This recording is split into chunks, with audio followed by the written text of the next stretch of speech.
Next time you will bring your second song.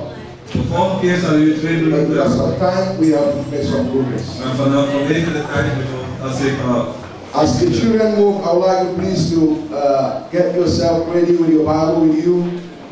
neemt uw Bijbel, wees voorbereid, neem uw Bijbel You have your writing material. neemt uw schrijverij. And if you're ready, just stand and ask the person next to you, why do you come to church? Dus als je klaar bent, vraag het aan degene naast je. Waarom komt u naar de kerk? Why did you come to church? Waarom bent u naar de kerk vandaag gekomen? Did they tell you something? Heeft ze iets al verteld? Maybe they will tell you after service. Misschien zal ze jou na de dienst vertellen. Now I wanted to ask yourself, Nu wil ik u zelf afvragen. why do I come to church? Waarom ben ik naar de kerk gekomen? Why do I call myself a Christian? Waarom noem ik mezelf een christen? Very simple questions, Heel makkelijk vraag. but very important to answer. Maar heel belangrijk om een antwoord te Why krijgen. do I call myself a Christian? Waarom noem ik mezelf een christen? Why do I come to church? Waarom ben ik naar de kerk gekomen? Very important. Heel belangrijk. Now open with me to the book of 2 Kings, Open uw boek naar 2 Koningen, chapter 4. hoofdstuk 4. We shall read from verse number 7. We lezen vanaf vers 7. 2 Kings chapter 4, from verse number 7. Or I would like us to read from verse 1 for clarity of understanding. We lezen vanaf vers 1. It says, Now there cried a certain woman of the wives of the sons of the prophets unto Elisha, saying, Thy servant my husband is dead, and thou knowest that thy servant did fear the Lord, and the creditor is come to take unto him my 2 sons to be bondmen. Verse 2, And Elisha said unto her, What shall I do for thee? Tell me. What hast thou in the house? And she said, Thine handmaid had not anything in the house, save a pot of oil. Somebody says, save a pot of oil. Set a pot of oil. Then he said, Go, borrow thee vessels abroad of all thy neighbors, even empty vessels, borrow not a few. And when thou art come in, thou shalt shut the door upon thee and upon thy sons, and thou shalt pour out into all those vessels, and thou shalt set aside that which is full. So she went from him, and shut the door upon her, and upon her sons, who brought the vessels to her. And she poured out. And it came to pass, when the vessels were full, that she said unto her son, Bring ye yet a vessel. And he said unto her, There is not a vessel more. And the oil skipped. Verse 7. Then she came and told the man of God, and he said, Go sell the oil, and pay thy debt, and live thou and thy children of the rest. Can you read it now, please? Op een dag kwam de vrouw van een van de jonge profeten bij Elisha, om te vertellen dat haar man was overleden. Hij was een man die met God leefde, zei hij. En nu eist de schuldeiser zijn geld op. Als ik niet betaal, zal hij mijn twee zonen als slaaf meenemen. Want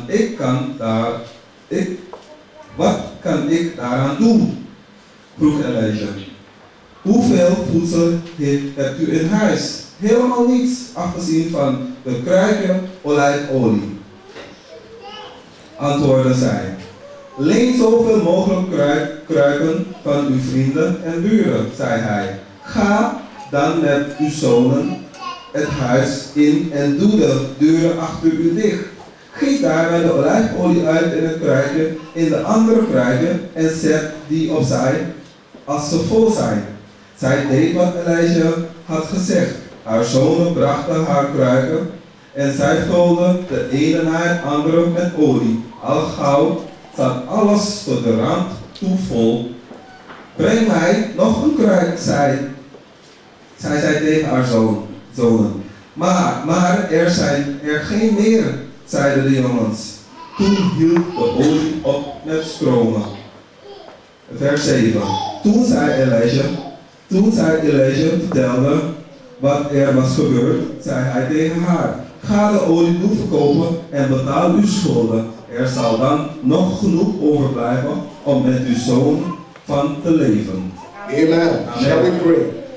Heavenly Father, I thank you for this privilege you've given us to be in your presence. Heilige Vader, ik dank u om mij de voorrecht te geven om in And dit I woord thank te you for the reading of your word. En ik dank u voor het lezen van uw woord. Your word is that breath of life. Uw woord is het brood des levens. Your word is that rod of authority.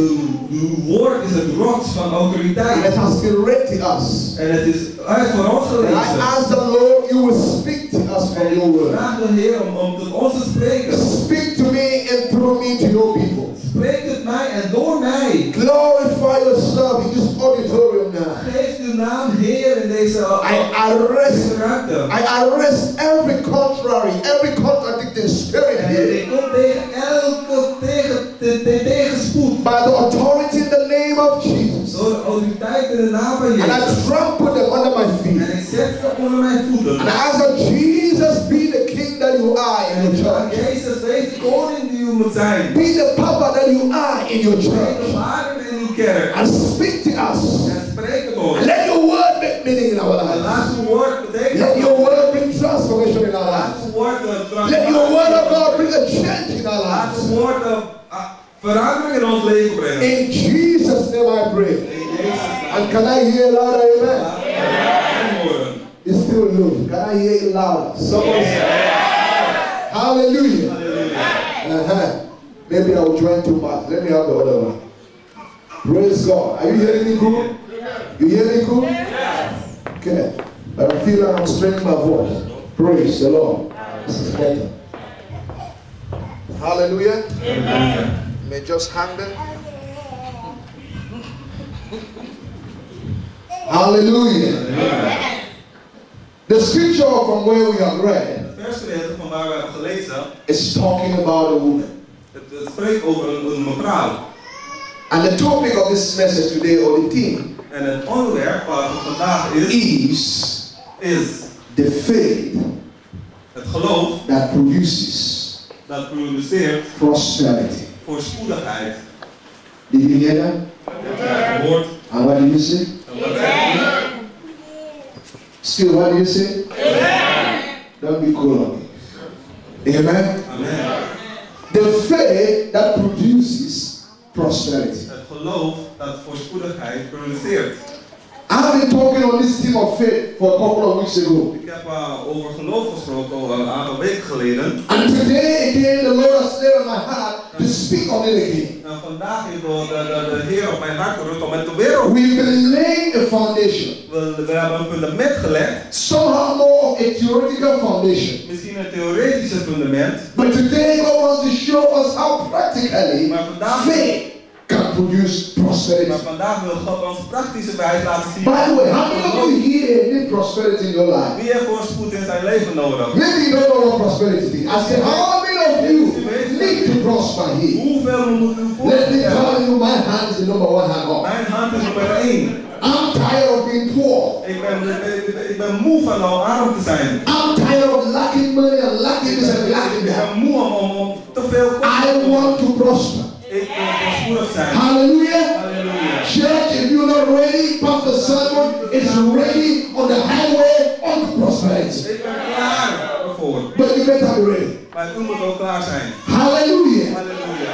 The faith that produces prosperity. Het geloof dat voorspoed produceert. Take note, it is not faith that produces. The faith is a particular kind of faith. Het is de geloof. That definite attitude tells you that there are other kinds of faith, Er but zijn there andere is geloof. Maar one of this kind of faith maar één van deze geloof that can produce dat kan produceren. not healing, not healing, Niet Genesis. not healing, niet genezing, not deliverance, niet verlossing, but prosperity. maar voorspoed. I mean financial prosperity. Ik bedoel financieel I voorspoed. mean material prosperity.